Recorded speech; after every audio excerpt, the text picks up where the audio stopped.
What's up, everybody? It's Dakota, and today I'm going to be going over Mono White Devotion in the Pioneer format.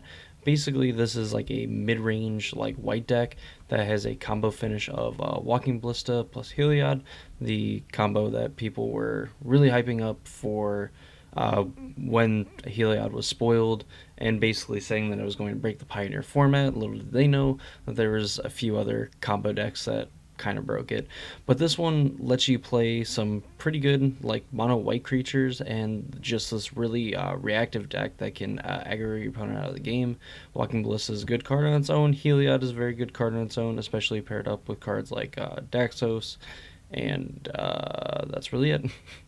Daxos letting you gain life whenever a creature enters the battlefield or dies, and then also Heliod being able to give those creatures lifelink and then make those creatures bigger means that you can be bigger than the mono black decks, which make beating your opponent down a lot faster, easier, especially when you have a Heliod in play. So 3-bit Inspector, 1 mana 1/2, creates investigates, makes a clue so you can pay 2 sacrifice to draw a card. And Offenza, whenever a non-token enters the battlefield under your control, bolster 1, which means that you put a counter on the creature with the least amount of toughness. Means that you could probably put a counter on a 1/1 Ballista if you get to play another creature. Daxos, obviously, like we said, gains life whenever a creature enters the battlefield or dies, which helps out with Heliod a lot. Can also swing races in our favor as well. Knight of the White Orchid, if you're on the draw, a lot of the times this will search up a plains and put it onto the battlefield. So it ramps you, gives 2 white devotion, and it's a 2/2 first strike, which is really powerful. Tomek, same thing, 2 mana 2/3. Has a little bit of upside where your opponent can't play lands from the graveyard, and lands on the battlefield and graveyard can't be the target of spells or abilities. That's pretty good for protecting your Nykthos from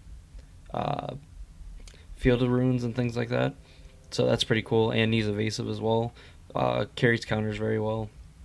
Heliod, half of our combo, plus making our creatures super aggressive.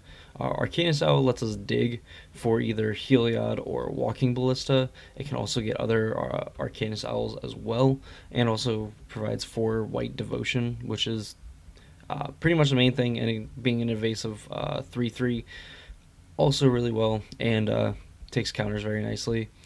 Gideon Blackblade as a 4/4 on our turn that's indestructible, that's still a Planeswalker, and you prevent all damage that be dealt to him during your turn.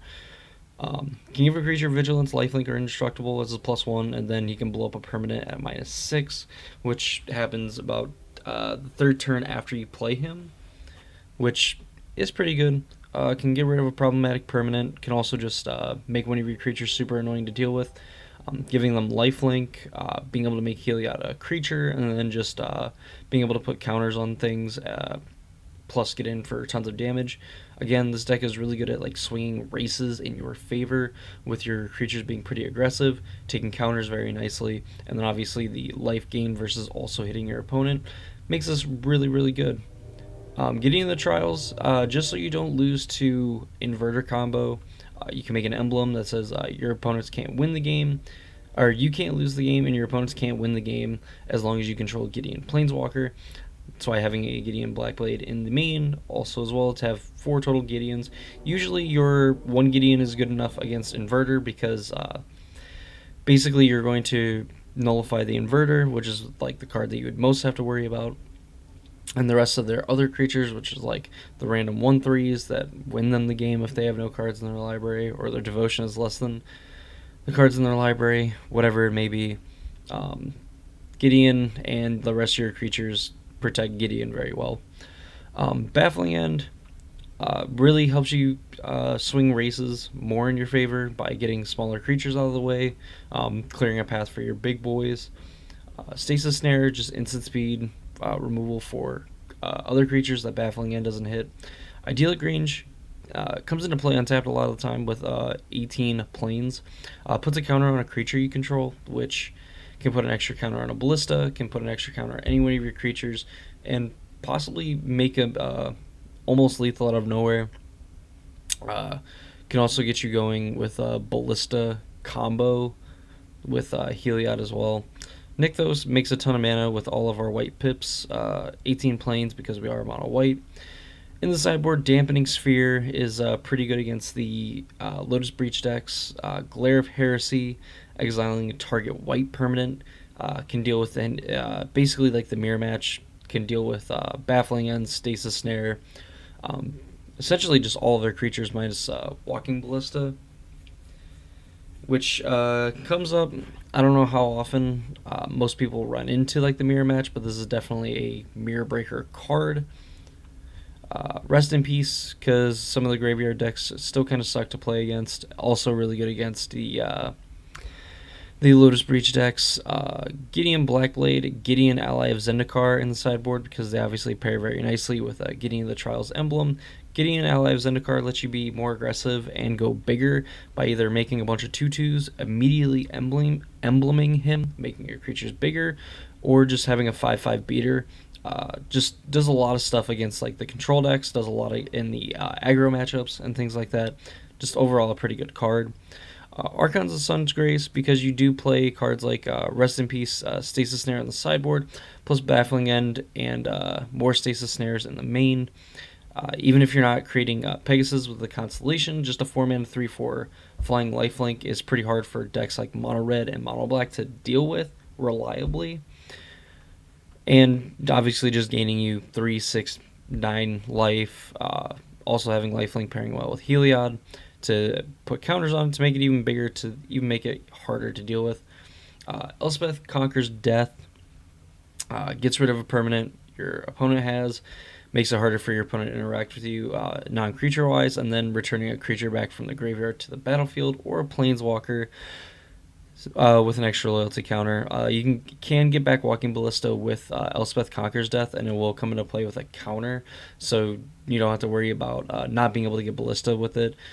Can essentially help you combo out of nowhere by just getting a Ballista back with a counter on it, and then being able to give it lifelink, and then obviously pay for to put a counter on the Ballista and kill your opponent, since by the time this will go off, you probably hit your 6th land drop to be able to get Ballista, put a counter, and then give it lifelink and kill your opponent. And that is a basic, really fast summary of Mono White Devotion. This is essentially the shell that I think is probably weaker than its modern counterpart, where it just tries to go infinite with Spike Feeder and then eventually win with Walking Ballista, instead of trying to focus on winning with Walking Ballista out of the gate.